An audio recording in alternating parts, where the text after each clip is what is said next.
Okay.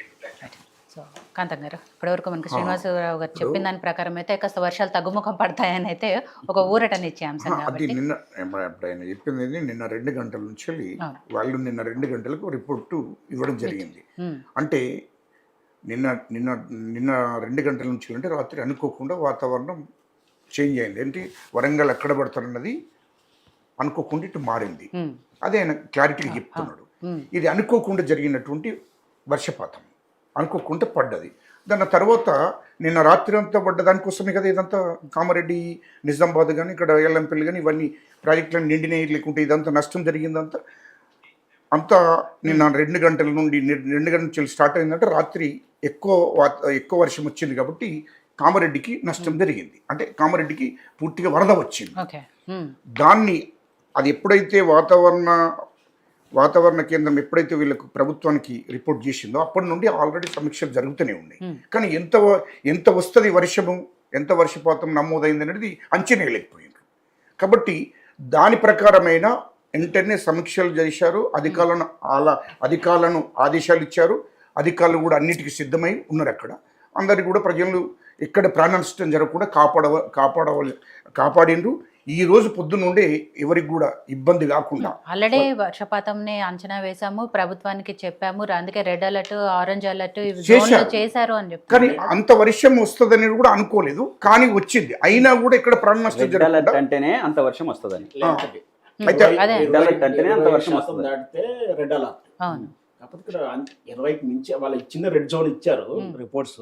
కాకపోతే 20 అంటే 40కి దాకా వచ్చింది. 40 దాకా వచ్చింది. సో అంచనా అంటే పర్సంటేజ్ పెరిగింది, కానీ రిస్క్ ఉన్నది మాత్రం ఆల్రెడీ రిస్క్ ఉన్నదని రిపోర్ట్ ఉంది, కానీ అంచనా పెరిగింది. అయినా కూడా ఇక్కడ ప్రాణ నష్టం జరగకుండా చూశారు యంత్రాంగం అంతా కూడా. ఎక్కడ కూడా ఎవరికి ప్రాణ నష్టం జరగకుండా వాళ్ళకు అందరినీ కాపాడడం జరిగింది. వాళ్ళకు భోజనాలు కానీ ఎక్కడ కూడా చిన్న ఇబ్బందులు కలగకుండా ప్రభుత్వ యంత్రాంగం అంతా పనిచేస్తుంది అక్కడ. అది మంత్రులందరూ కూడా, క్యాబినెట్ మంత్రులందరూ కూడా ఆదేశాలు ఇచ్చారు. సీరియస్గా చెప్పడం జరిగింది. సీరియస్గా అక్కడ ఎవరికి కూడా ప్రాణ నష్టం కూడా జరగలేదు. మీరు చూసినట్టు ఇప్పుడు మీడియాలో వస్తుంది కదా, ఎక్కడ కూడా ప్రాణ నష్టం జరగలేదు. జరగకుండా ప్రభుత్వం చర్యలు తీసుకున్నది. రెండవది, ఇప్పుడు కూడా ఎవరికైతే ఇక్కడ ఇప్పుడు నష్టం జరిగిందంటే నిన్న 2 గంటల నుంచి రాత్రే కదా, ఈ రోజు నుంచి వెళ్ళి ఎవరికి ఎంత నష్టం జరిగింది అంచనా వేస్తారు ప్రభుత్వ యంత్రాంగం అంతా. అది ఇప్పుడు వర్షం తగ్గినాకనే కదా, కొంచెం నీరు ఎక్కడిదక్కడ వెళ్ళిపోయినాక ఎవరికి ఎంత నష్టం జరిగింది ఇప్పుడు ప్రభుత్వం అంచనా వేసి నష్టపరిహారం చెల్లించే టైం ఉంది. వాళ్ళకి ఎవరికి ఎంత నష్టం జరిగిందని వరద తగ్గుతానే కదా, ఎవరికి నష్టం, ఎన్ని ఇళ్ళు ఊలిపోయినాయి, ఎవరికి ఎంత నష్టం జరిగింది, ఎవరికి ఎంత నష్టం జరిగిందని ప్రభుత్వ యంత్రాంగం దాన్ని అంచనా వేసి ఖచ్చితంగా వాళ్ళందరినీ ఆదుకుంటారు. వాళ్ళందరికీ నష్టపరిహారం చెల్లిస్తుంది ప్రభుత్వము.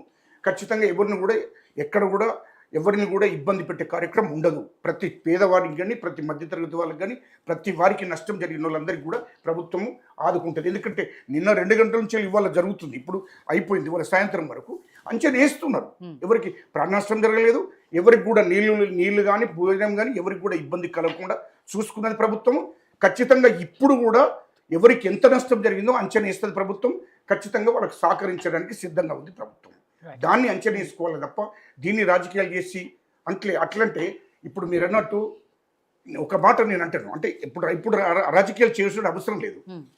మొత్తము ఇక్కడ 2500 చెరువులు, ఇలా చెరువులు కంటిన్యూగా అట్లా ఉంటే కబ్జా లేని చెప్తున్నా. ఆ రాజకీయాలకు వెళితే హైదరాబాద్ చుట్టున్నట్టు అది ఎప్పుడు జరిగినా ఇప్పుడు అవి మొత్తం కబ్జాకి వెళ్ళడంతో ఇలా వర్షం వస్తే వాటర్ ఎక్కడ నిలవాలి, ప్రభుత్వం చర్య తీసుకోండి. అది కాదు, హైడ్రా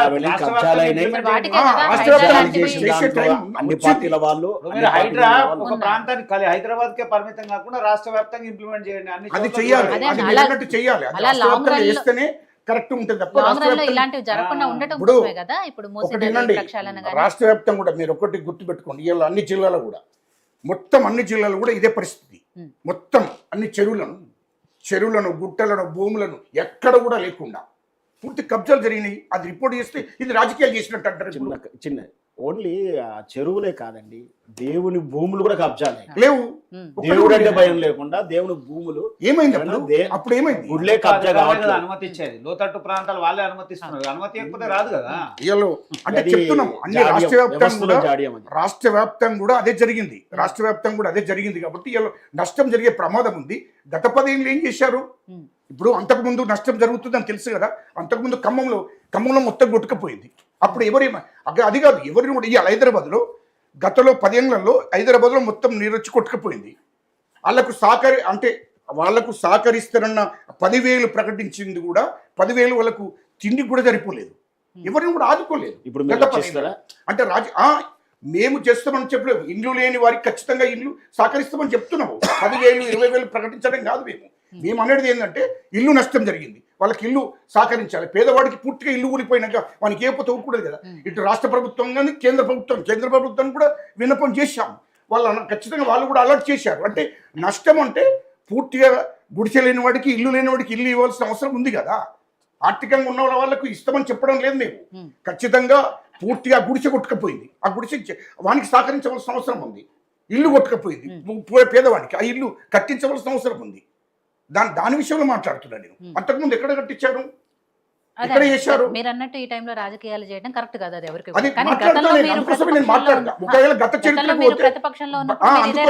నేను గత చరిత్రకు పోతలేదు. గత చరిత్ర 10 ఏళ్ళ చరిత్రకు పోతే చాలా ఉన్నాయి. పునరావాసం సహాయం అనేది జడ పదార్థం. అది ఇప్పుడు ఇమ్మీడియట్లీ చేస్తున్నాం.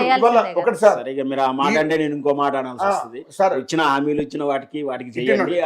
ఒకటేనండి, ఇవాళ పొద్దున్న నుండి ఈ 18 నెలలు ఇప్పుడు ఆ రాజకీయాలు మాట్లాడండి, అది వేరే సబ్జెక్ట్. నేను అప్పుడు దానికి పోతాను. మీరు కోరుకున్న ఈ రోజు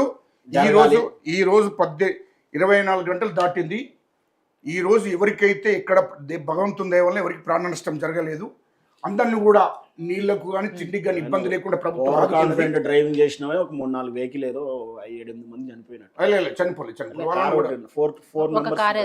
కారు ఒక్కటి కొట్టుకపోయింది. అది వరద వాళ్ళు ఎవరు చేసినా అది వరదలో ఏం కాదు పోనీ అంటే అది ఎవరు చేసినా నష్టమే. నేను చేసినా నువ్వు చేసినా ఎవరు చేసినా నష్టమే.